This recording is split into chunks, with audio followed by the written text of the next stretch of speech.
democracy needs us to discuss the issues and to, of course, bring around the table those who can contribute for the discussion of the issues.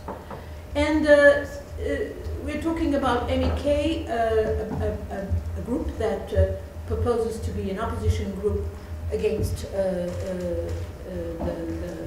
the regime in Iran, but a group that is also very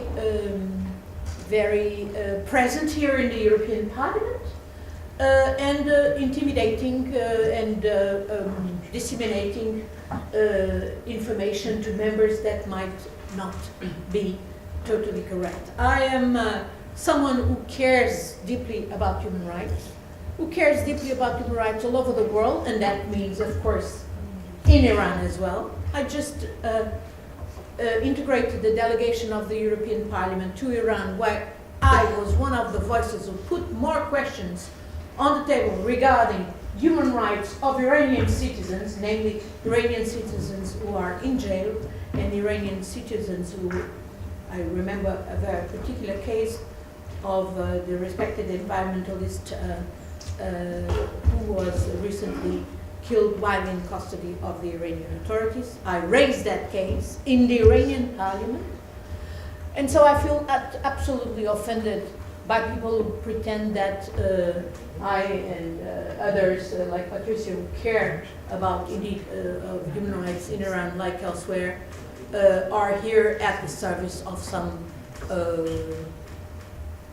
kind of any regime, and in particular the regime of Iran.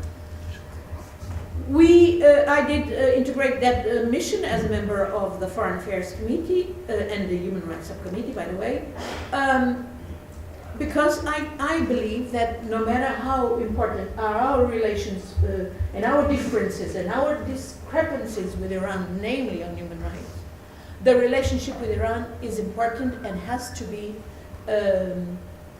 developed, especially now that we have the JCPOA, the agreement on the nuclear program. It's very central in the European policies towards Iran. It's an important element for the security, not just of the region, but actually of the world. And therefore, we need to keep dialogue with Iran. Of course, in many issues, we'll have totally different point of views. But we keep talking, we should be keep talking, and namely about human rights. That is a different attitude from the one that MEK advocates here. And I must say that I had never heard about MEK until I became a member of the European Parliament in 2004. Never heard. And I had dealt a lot with Iran and with Iraq as a diplomat in the UN Security Council, namely in the UN Commission on Human Rights. A lot. So it's weird that I had heard about MEK. And I only heard once I came here and was, like many other members, immediately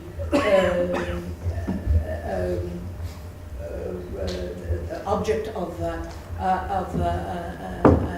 an approach by MEK supporters, pretending to be vocal human rights campaigners for Iran, but actually acting in a way that really started raising my doubts. And that those doubts were confirmed when I actually was the author of a report about human rights and about the EU relations with Iraq. This was the time, that was a report that I wrote in 2007, 2008, that led me to Iraq several times. And every time, at that time it looked like if the report was about Iran. No, it wasn't about Iraq, but still the MEK was very much interested in that and was sort of making the relations with Iraq hostage as well of their perception about the relations with Iran. And there were, when I prepared the first draft, there were lots of amendments coming from several colleagues who reflected those views. At that time, I was able to test with many of my Iraqi interlocutors, civil society as well as authorities, and actually learn that this was a time when there was Camp Ashraf as a result of the action that the MEK had as a tool of Saddam Hussein against Iran. And I learned how that had nothing to do with the relations with Iraq, was indeed a real problem in the relations between Iraq and Iran. And what's so interesting is that even the Americans were very much against these comments. And I remember that at that time I received the visit of an Assistant Secretary of State of George W. Bush, who came all the way here to Brussels to tell me, among other things, regarding that report, which was, of course, very important for them. They were watching it, that indeed these amendments that had been put forward by several colleagues, which were about MEK, were totally inappropriate, and that MEK was a dangerous organization. That was what was told to me by this man, Lawrence something, we can find his name, but I do remember that. And I find it so odd that I said, how come they are dangerous, but still you are protecting them in Camp Ashraf? And he replies that we are protecting them, but we are watching them as well. We know they are dangerous. And of course, soon after the transfer from Camp Ashraf to Camp Uriya started, we know very well what happened, or many know, I think I know a bit what happened. I remember very well how then Ambassador Martin Kobler was miserably attacked by the MEK, the same way they attack me now, and Patricia Shore, because he was trying to indeed work out a solution that would indeed transfer the MEK members from Iraq to elsewhere. And at that point, the big problems were having to do with, indeed, the difficulty to have access by the UN to the members of MEK to find out what was indeed their wish. If they wanted to go to another country, if they wanted to be repatriated to Iran, if they wanted to go somewhere else and get rid of the MEK organization. These were the difficulties at that time. We heard a lot of reports by Mr. Kobler, the difficulties that the UN had in interviewing individual members of MEK, because the organization would not simply allow these normal interviews that UNHCR in particular would be conducting. And by the way, I'm pleased to have here today, I know Ms. Annabelle Ruiz-Grandjean from UNHCR, who I think has accompanied the process. So maybe at some point, if she would like to come in, or if there's any question, maybe we can even ask Ms. Ruiz-Grandjean on that process that she has followed. Recently, while I was in this visit to Iran by the Foreign Affairs and the subcommittee, I got a message that victims of MEK would like to meet with me, and I met in the hotel where we were staying these people who came there to visit, to talk to me. These were old ladies, 3 old ladies, and in different ways they had been affected by what they think were attacks by MEK to their family, to their relatives that they have lost, and some of them have stayed crippled till these days. I also met with 2 ex-members of MEK who came to see me and who came to confirm indeed the tremendous difficulties to have to escape MEK and to go through the very pervasive security system that MEK has imposed on their members.